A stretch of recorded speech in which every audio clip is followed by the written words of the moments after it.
Hi,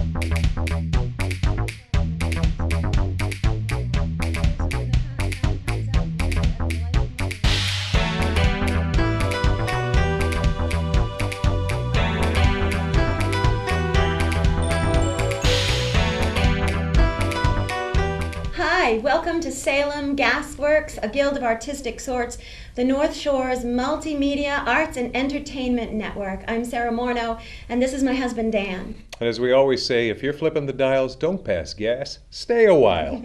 Today, our artistic sorts, we've got a great show for you. We've got Pop Gun, North Shore rock and roll band that since 1992 has been playing hard pop to die for. You'd have seen them at Boston venues like the Middle East and the Rathskeller, and they opened last year in town for the Psychedelic Furs, I believe, right?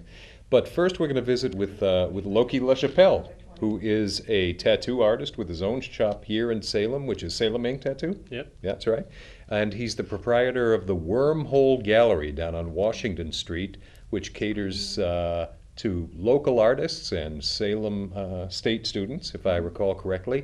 Mm-hmm. And Loki himself is a Salem State student, aren't you? I am, yes. He is. You're finishing your BA in? Art with a focus in painting. Yeah. It's remarkable to have a business and to be in school at the same time. Yeah. It's challenging. It's very time consuming, but Loki is a busy guy. I am. Welcome, Loki. Thank you. Yeah.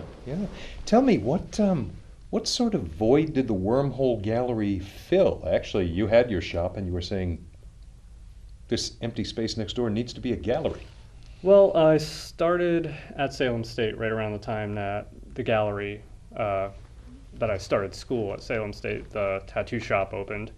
And a lot of the students there were kind of frustrated with the fact that they didn't have anywhere to show their work, anywhere that they could show their work where it would sell. Salem State does have the Winfiski Gallery. It's small, it's a very long waiting list to get in there, and most of the stuff there is just for viewing. They don't really get a chance to put a price tag on it. So got together with about 7 of the students that were in my class, and we all pulled together and found the space, cleaned it up. It was a lot of work. Everybody put in a lot of hours. And you know, it's also great because it just brings the Salem State students closer to downtown where we all can have better access to the art that's going on there.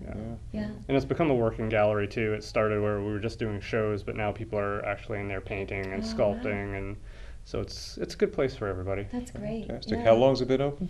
It's been open since October of last year. It was going to originally just be for the month of October, and we were going to let it go, but it ended up everybody was having such a good time with it, we said we'd keep it. Yeah. Fantastic. It changes that block, too. Yeah.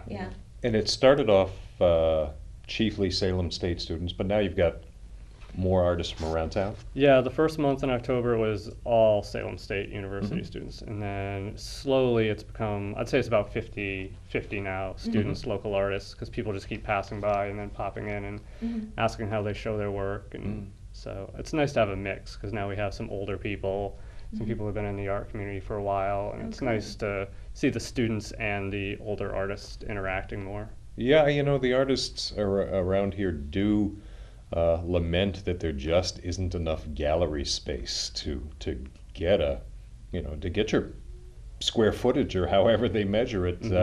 So it is wonderful to I think it's a great thing you're doing. Thank you. And it is fantastic art. I dropped in on the gallery the other day, and it was one of these cases where you're so distracted by this piece over here, that piece over there. So, Loki, you said you became a tattoo artist kind of by accident.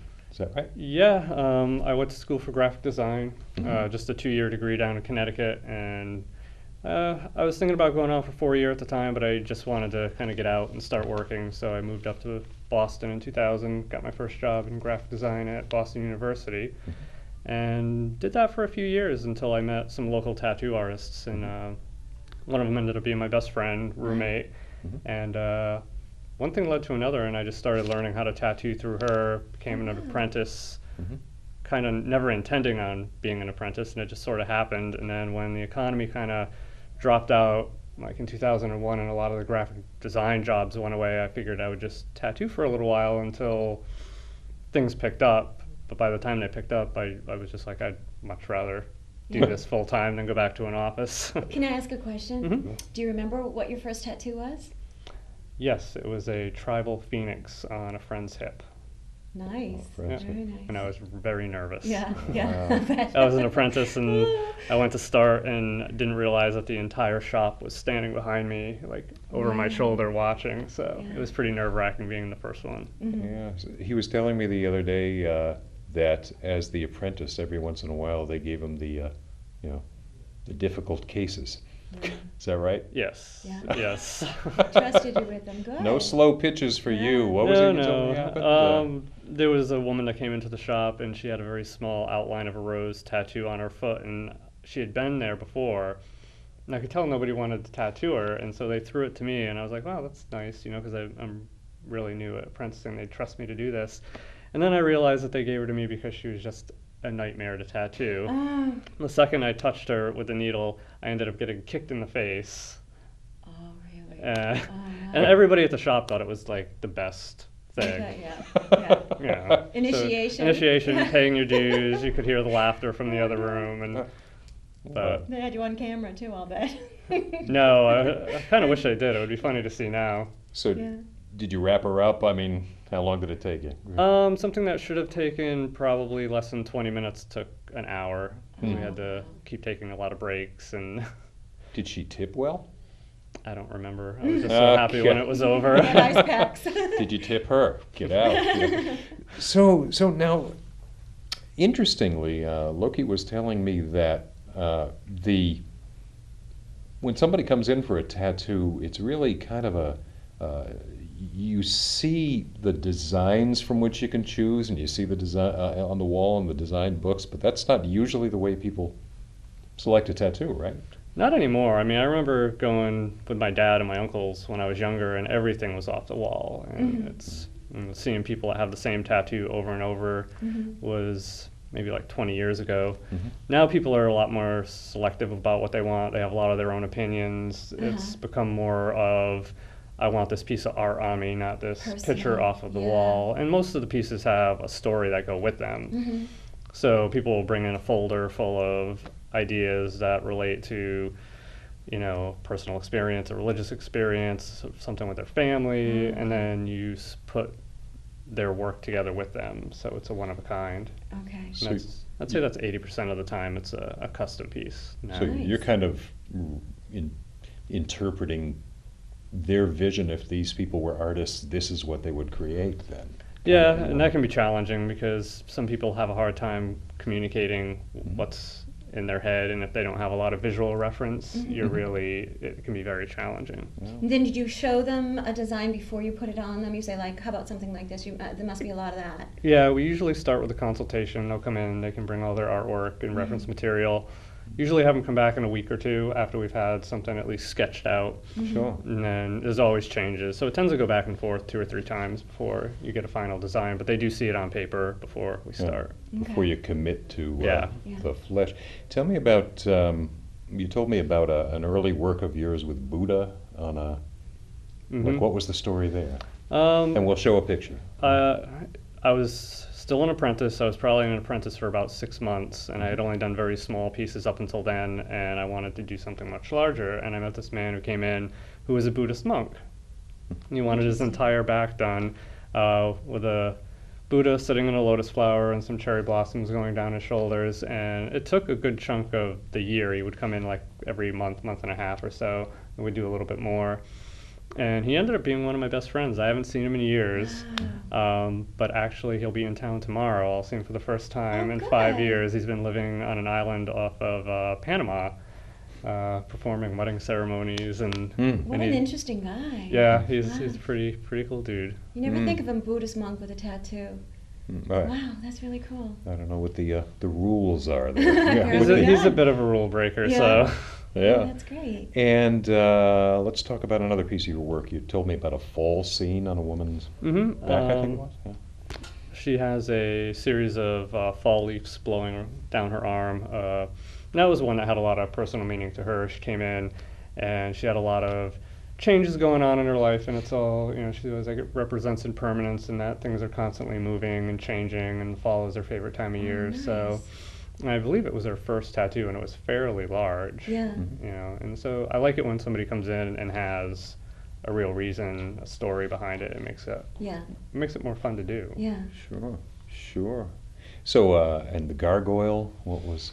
Gargoyle, that was on a customer who also became a good friend of mine. It's funny how many people become your friends. Yeah, after well, you're you looking on their tattoo 'em. body, you know? He was going through a lot of personal changes also, passing of a parent, changing of jobs. He had like 10 different life changes going on, and it was a drawing that he had started himself, and then I kind of tweaked it till we got it to where we wanted, and it just represents strength to him. It's on his shoulder. When he looks at it, it just reminds him to be strong. So they are deeply kind of personal stories. Is there, tell me about one that you refuse to do. I try to steer away from doing names on younger people. I always tell them, don't get your boyfriend's name, don't get your girlfriend's name. Yeah. You know, you're 18, you're 20, or whatever. Even if you're married, sometimes I'm like, don't do it. Stuff like that. Anything that's hate-based, gang member, you know, stuff like that. It's just, I steer away from that. Although you told me the other day, okay, you won't do a swastika, but somebody came in with one, right, and said, I've covered them up. I've covered 2 up before that I can remember, and it was one of those things where the guy had gotten it when he was really young, and it was a very different time in his life. And now, he probably got it when he was 18 or 19, and now he's in his 30s, and he's got a family, and his life is completely different. He went back to school, and it's not something that he wanted anymore. So, Anybody ever ask you to do their face? yeah, we get that a lot. It's Do you? yeah, we get we're not allowed to do that in Salem. It's a cosmetic tattooing license, so it's separate. Oh, okay. And also, I kind of wouldn't want to do faces. no? Yeah. No. Why not? Maybe because they don't appeal to me. I don't know.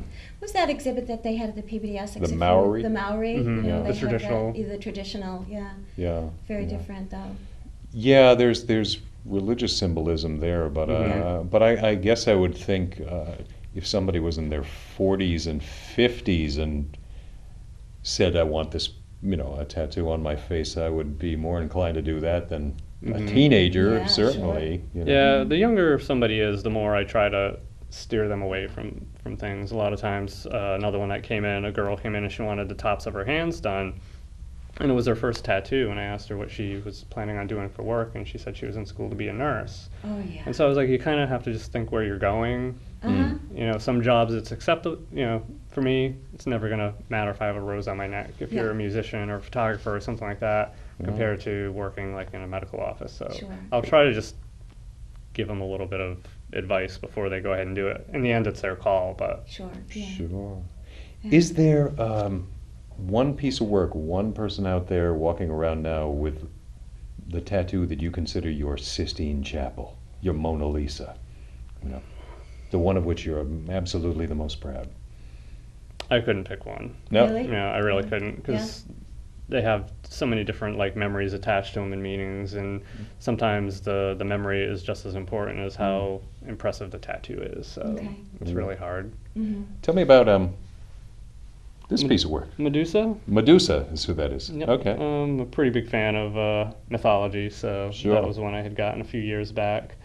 And we just never got around to coloring her. I'm kind of like a work in progress. Almost everything I have isn't finished. I'll start one, and then I get another idea, and I start that. My parents were always like, are you ever going to finish any of them? And I'm like, yeah, I'm sure eventually. Okay. Can you give me an idea? You've got a few people working in your shop. Somebody comes into your shop. What are the qualifications to work for you? Personality. I look for somebody who is going to be friendly with the customers. I've had so many experiences in the past going into shops where there's so much attitude when you walk in. You're very uncomfortable. We get a lot of younger people from Salem State and stuff like that. It's their first tattoo, so I want to be sure that the person is friendly and Feel safe. Yeah, Customers feel yeah, safe. I want them to feel safe. And then looking at their portfolio, it's nice to see somebody who's done drawings and paintings and tattoos and has kind of a nice rounded portfolio. And you know, depending on their skill level, you know, some people accelerate faster than others. So somebody with like 3 years experience might be as good as somebody with 6, but I kind of gauge, you know, how many years you've been at it. You know, you don't want somebody who's says, oh, I've been tattooing for like under a year, 6 months. You want somebody who's been doing it for a while. But I work very hard, yeah. Right. Not Yeah. good enough. Yeah, Right. sure. And you also have to find somebody that's already passed all the certifications that are required for Salem Oh, okay. Board of Health. Okay. Okay. Yeah, Board Yeah. of Health, I just stopped by the shop the other day, and I was amazed how much like my dentist office Yeah. it looks behind the scenes. Mhm. Yeah, that is you've got the autoclave, you've got just a lot of equipment. It is a very, very highly regulated industry, right? Yeah, it is. And everybody at the shop, we're all huge germaphobes. So, I mean, I think we Okay. even go even further than. You really? Yeah. Yeah? Yeah. Some of the guys laugh at me sometimes while they watch me prepping my room. And they're like, how many times are you going to spray this down and wrap this and cover this? Yeah. Well, that's good to know, though. You don't think of that, If I was somebody outside the industry. If I was going to get it done, to I'd know. rather a germaphobe. Yeah. Mhm. Give me your biggest germaphobe. Yeah. Yeah. No. So, but it's wonderful shop there. It is kind of the you walk in, you've got just like your gallery. You walk into your shop, and you've got designs on the wall that. What is the young woman there who did the Phoenix I saw the other day? Ashley. Yeah, Ashley. I was just staring at this great drawing that she'd done, and I thought it was a fabulous drawing. I can imagine how it looks. I bet it's wonderful. I guess we're running a bit. We're running up against a wall here. yeah. So Loki, it's been such a pleasure talking. Thank you. And And I'm glad to know that Dan has no Thank you. problem with my walking down to your studio. Let me know when you're ready. Sure, go get yourself something. Yeah. Please put a tramp stamp on my little tramp. And so anyway, if you'll go check on the band. I absolutely will, yeah. I think Pop Gun is setting up over here, Okay, so we'll go check on them. And meanwhile, we're going to cut to a PSA, public service announcement.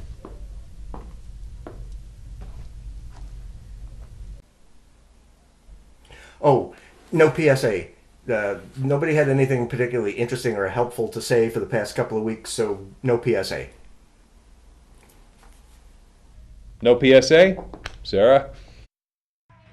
Ladies and gentlemen, Pop Gun!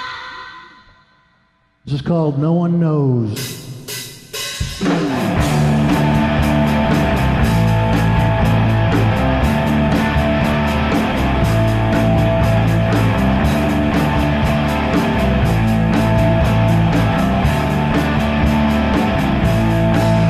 In her head,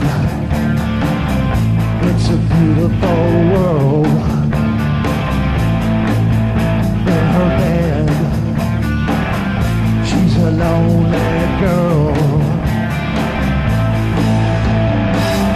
She wants red roses. She just supposes. She wants red roses. She just supposes.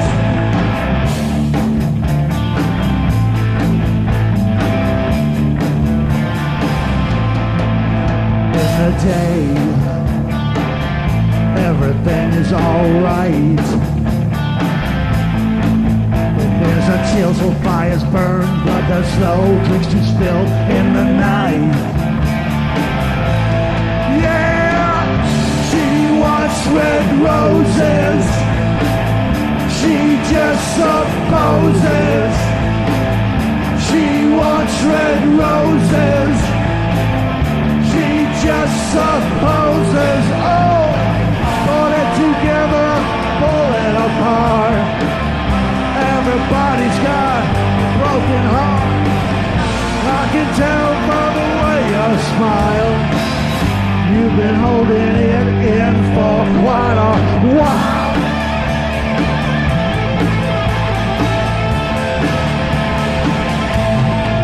The pretty picture is a dream come true, but it's a picture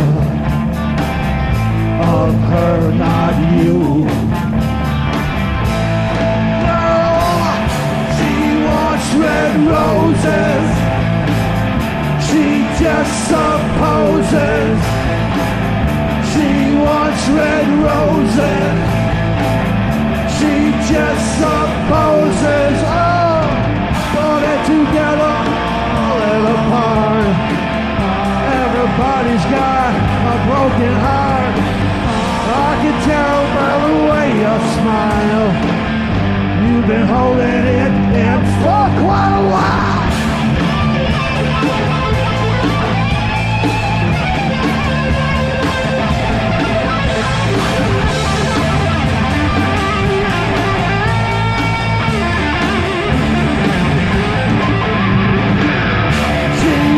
Red roses. She wants red roses. She wants red roses. What no one knows is what no one knows. What no one knows. What no one knows. What no one knows.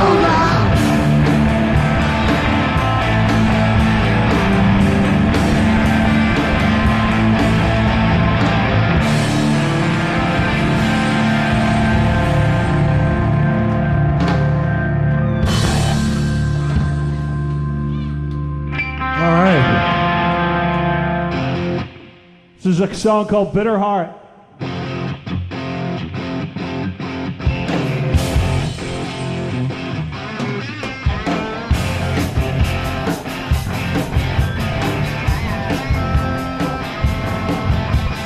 Jeannie gets to run around, storms inside a room. Jeannie's feeling so decked out, as she sits and thinks of you. She's got a bitter heart inside and you don't know what to do.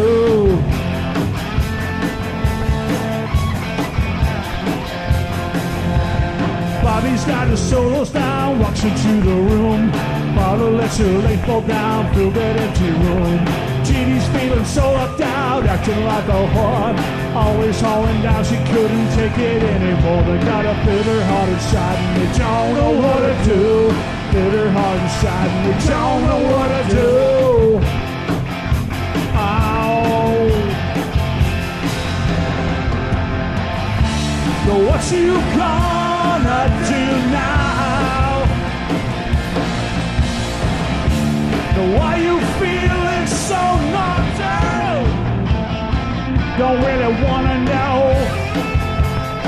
Don't really wanna know how.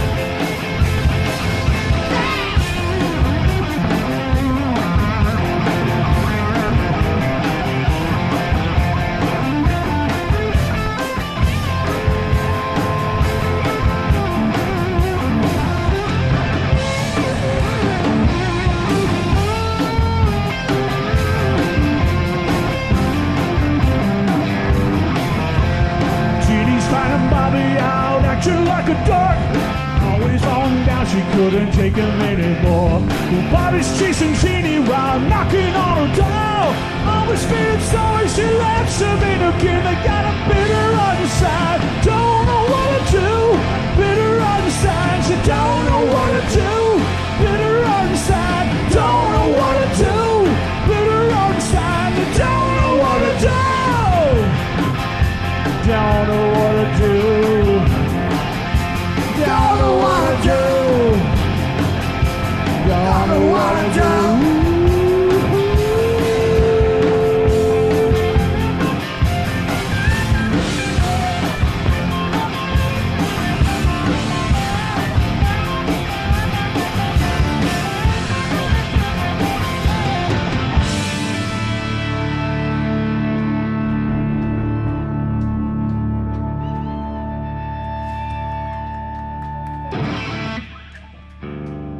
Thank you very much. Still, this is Zombie Man off our new CD, American Soul, which is available here in Salem at the Record Exchange, and you can get it there. See Barron's.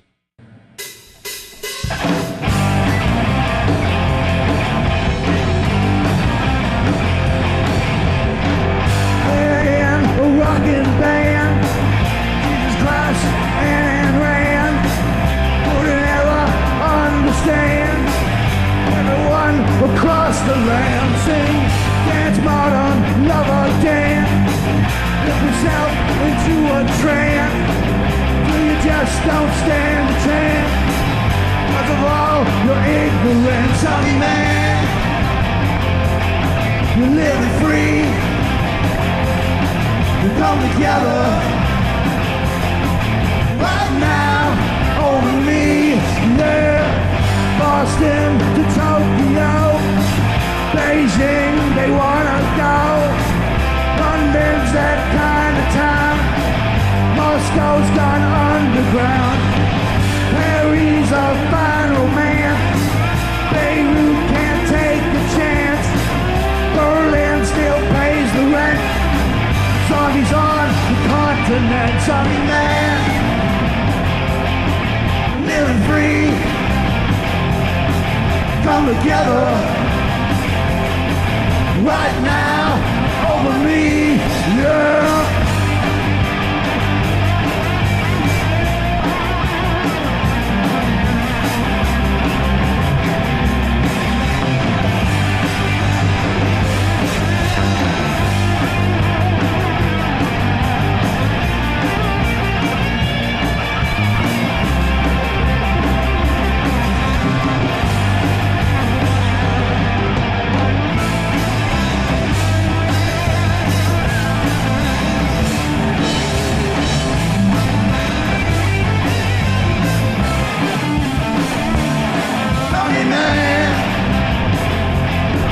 Living free, come together right now over me, yeah. Fucking band, Jesus Christ and Rand wouldn't ever understand. Everyone across the land sing, dance, modern, love or dance. Put yourself into a trance till you just don't stand a chance. Cause of all your ignorance, zombie man, living free. Come together right now over me, yeah. Zombie man, living free. Dance and they sing.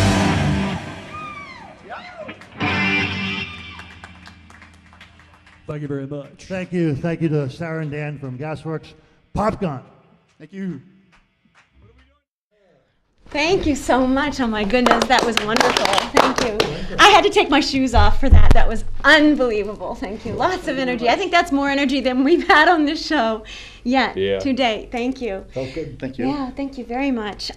So you guys came together, Pop Gun. For those of you who are just tuning in, this is Salem GASworks, and that was a performance by Pop Gun, a North Shore band that came together in 1992. Your first run, 1992, 1995.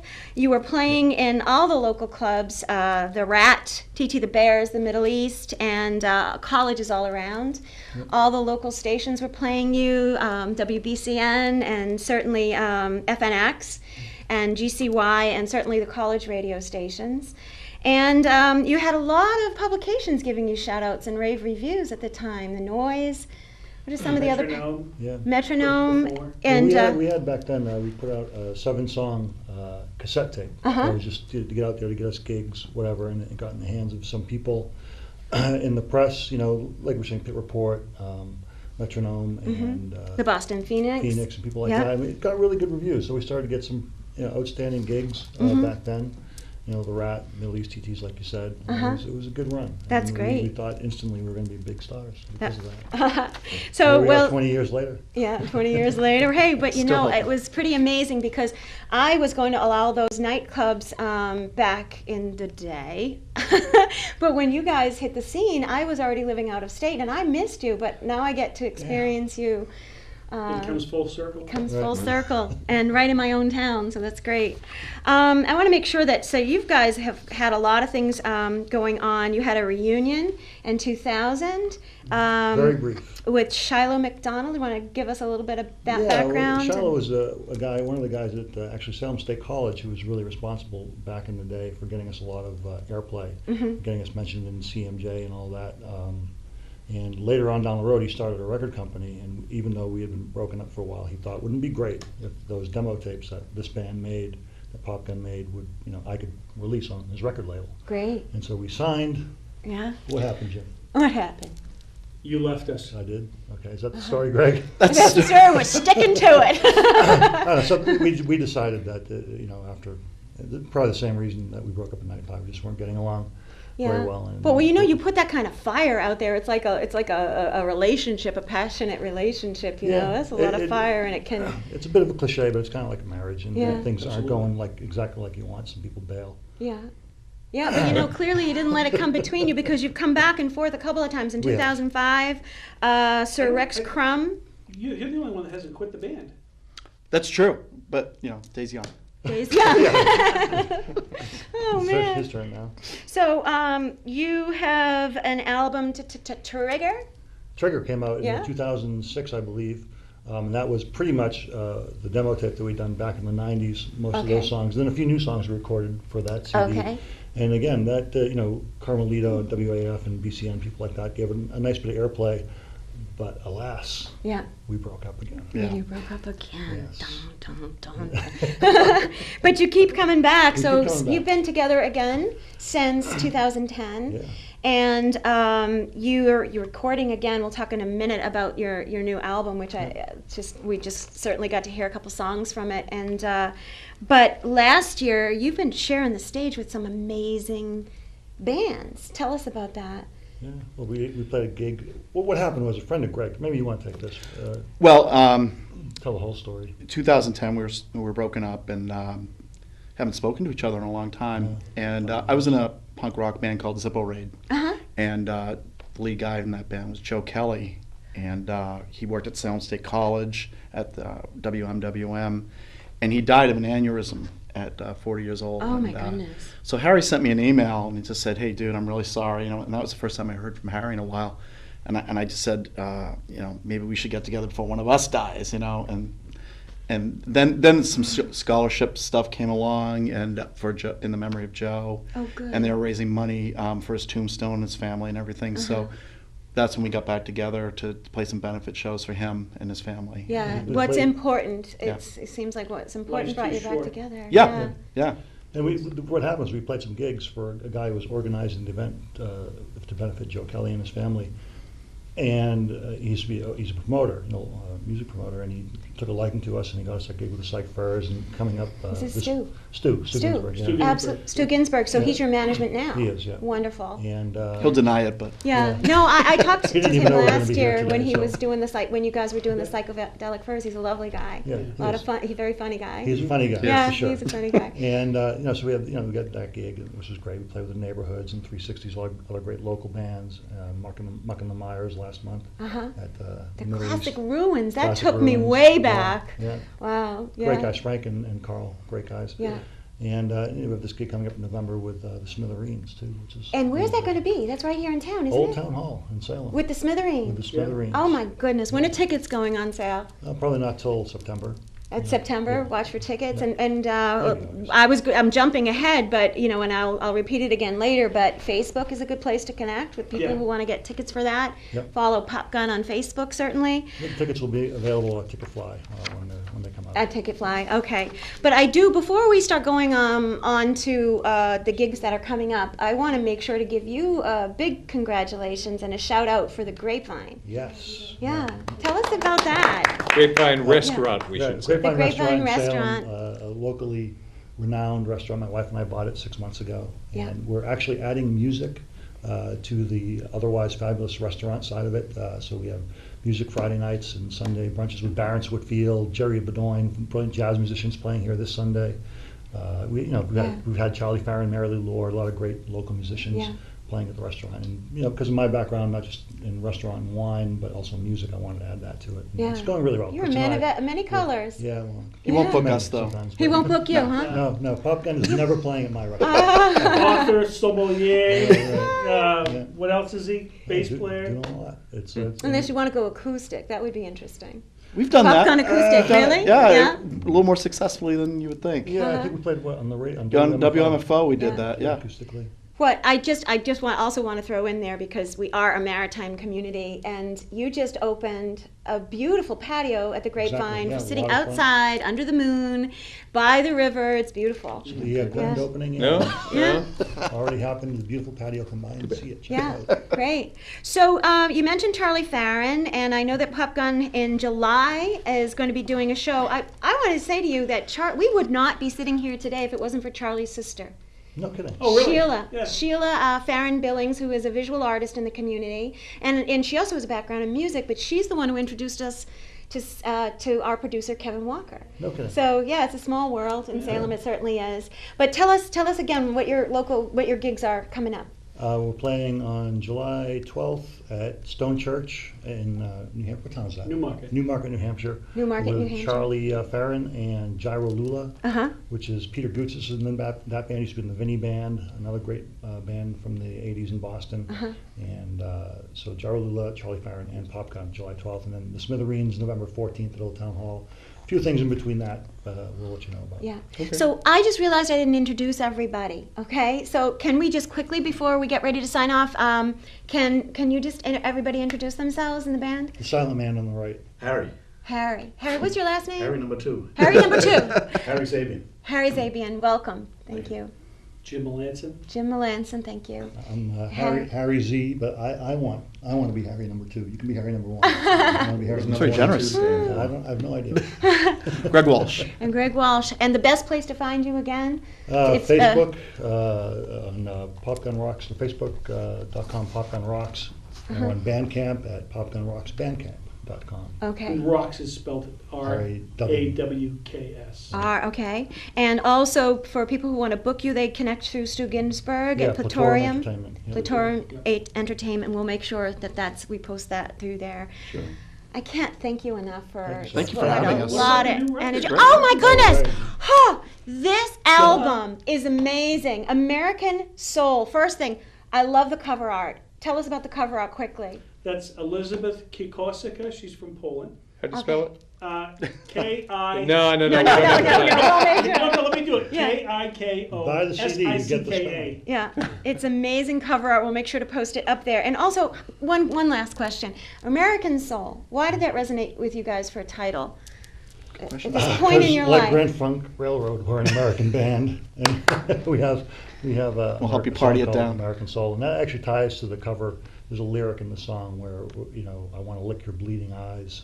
It's about overexposure to everything in the world these days. Overexposure. You get bombarded by stuff with the internet and TV and movies, and I just feel like a lot of us don't take time to do what we should do, or life is getting so busy that it's like that your eyes bleed from all the and that is the American oversensitization. Soul right now. And it kind of is, and Elizabeth did a great job exemplifying that. So what's the difference between Zombie Man and Zombie Man (parentheses radio friendly)? F-bombs. F-bombs. F-bombs. Taking out Okay. lyrics. Okay. Radio friendly. Yeah. Walking Dead fans? Zombie fans? My kids are. Okay. Okay. We're getting a cut signal here. Again, you've been watching Pop Gun, and please go out and check them out. Check out the Grapevine. American CD Soul. at the Record Exchange. Yeah. Yeah. And Soon to be online. Soon to be online. Soon to be online too. Okay, Yes. great. Fabulous. So we'll stay connected with you. And Absolutely. all right, thank you so thanks much. for joining us, and we'll see you next time on GASworks. Thank you very much for having us. Thank you. Thank you, gentlemen. Thank you. so much. Enjoyed it very much. Thank you. Thank you. Gotcha.